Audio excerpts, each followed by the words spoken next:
All right, guys, today we'll be going over re-shimming or shimming rather set of injectors on a 99 7.3 power stroke.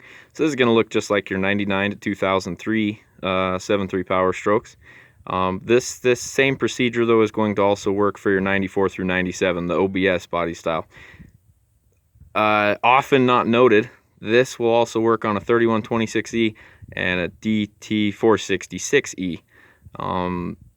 So the 3126 Cat and the DT466 International Navistar, same guys that build this apparatus. This is going to work. There's probably a handful of engines out there that also use this same injector body. I don't know them off the top. I'm sure there is. A lot of people will argue whether or not to shim these because you're going to wear your injector out, the poppet assembly, to a point that they're not rebuildable, and that's just not true. If you've got a good injector remanufacturing, rebuilding service, you pay a little extra money, but they're going to put brand new poppet valves, assemblies, all that good stuff.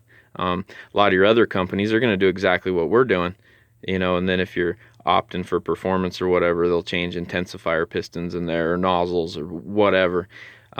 But as far as we're concerned, this is for your stock and you're planning on maybe doing another set of stock injectors just because you're having hard start problems or misfire, whatever. This is a lot of times it's going to cure that. It's not a fix-all. This is definitely, in my opinion, worth the money because you were talking $80 versus a set of injectors for this is going to run you, a decent set is going to run you a minimum of $1,200.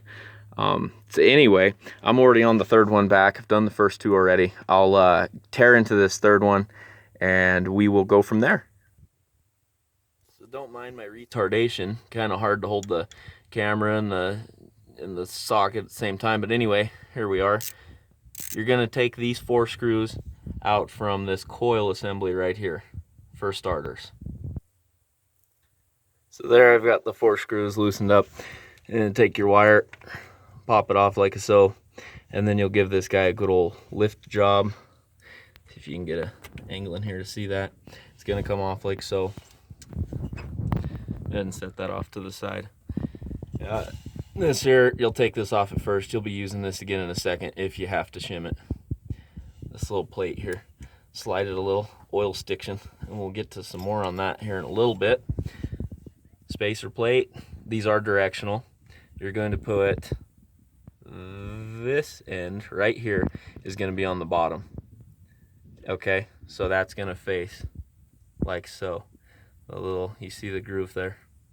That's going to sit like so, and that's for oil drainage from your armature coil assembly, okay? Important. Here now is your armature plate, and here's your injector body. What we're going to do is we're going to slide some feeler gauges in betwixt here, see if we've got proper tolerance or not.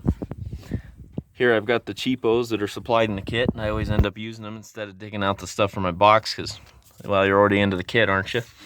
So this is a 2/1000 feeler, and we're just going to try to, look at that.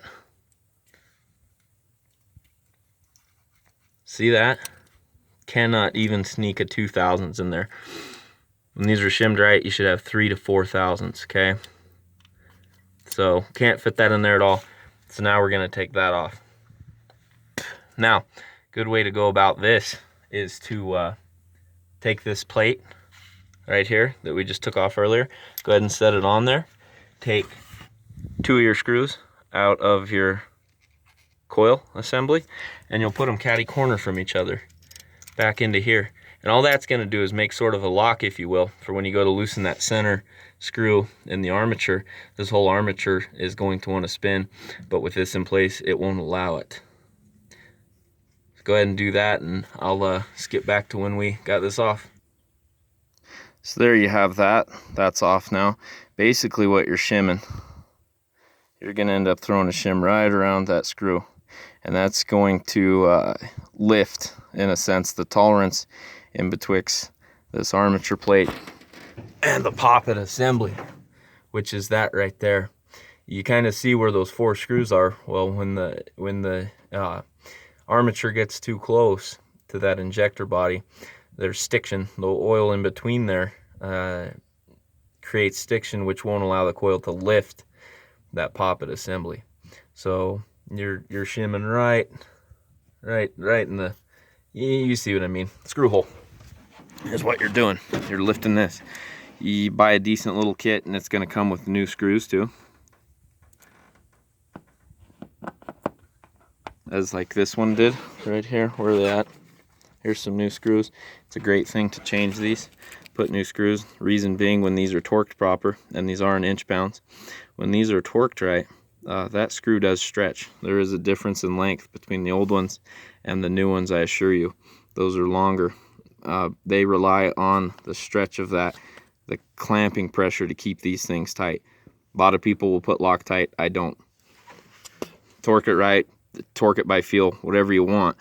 But I don't use Loctite. Reason being, you ever have to be back in there and spin it off, it's going to want to turn that whole poppet assembly with that Loctite on there. Real pain in the ass. So I think that's as far as I'm going to take this video out. Nope, I got a little more to add. Whatever you end up shimming, your armature plate, you need to shim the coil equally, because the poppet wears both ways. So if you end up shimming this on the bottom, you don't shim your coil, that armature is going to contact your coil, or there's a high likelihood that it will. So you'll shim your coil as well. And you can shim wherever you want. You can shim between the plate and the coil. I don't. I shim between the spacer plate and the injector. Reason being is that's going to help a little bit as well with oil drainage. So that's where I shim them. Wherever you shim them is your own deal. That's where I would recommend doing it. You're just going to go through, do this to all 8. You know, if there's ones that don't need adjusted, don't touch them. Odds are, if your truck's got a lot of miles and it's having hard start problems and it's running terrible when it's cold, you're going to need to do this, or you can do this, and it's 9 times out of 10 it's going to cure those problems. An injector that's completely trashed, nothing to do there. You need to buy a new injector, right? Or a set of 8 would be the right thing. Get them all matched up. But this is going to save you a lot of money, and if you do it right, you'll be happy with the results, I'm sure. Thanks for watching.